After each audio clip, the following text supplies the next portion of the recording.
지금 그 정미경 의원님 말씀을 사실 그대로 받아들인다고 하더라도 지금 이미 이 사건은 국민적 관심사가 되었고 모든 국민들이 궁금해하고 있어요. 국민 여러분,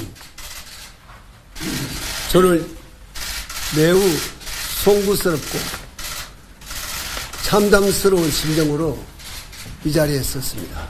적폐청산이라는 이름으로 진행되고 있는 검찰 수사에 대하여 4대강 살리기와 자원외교, 제1롯데월드 등 여러 건의 검찰 수사는 처음부터 나를 목표로 하는 것이 분명합니다.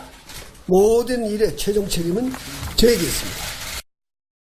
그러면은 해명을 해야 되는 거예요. 그리고 수사를 통해서 만약 관여가 없다 하면은 관여가 없는 그런 조사 결과를 받으면 되는 거죠. 그렇기 때문에 수사 자체를 아예 하지 말라. 이거는 말이 안 된다 생각하고요. 그리고 이 수사를 반드시 해야 되는 이유는 지난번 BBK 특검이 국민들에게 신뢰를 못 줬거든요.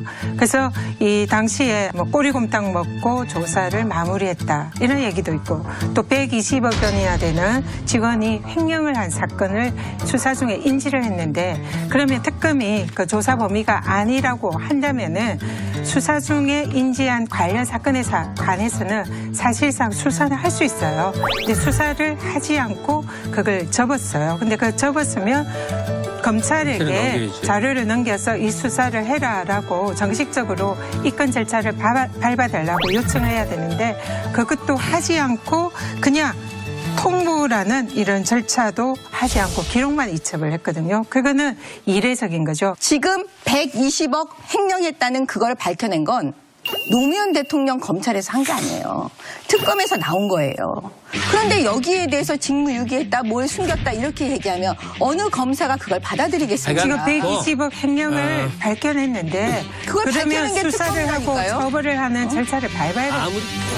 특검은 120억 원 횡령과 상암동 BMC 특혜 분양 의혹을 추가로 밝혀낸 뒤 관련 자료 모두를 검찰에 넘겼다고 했습니다.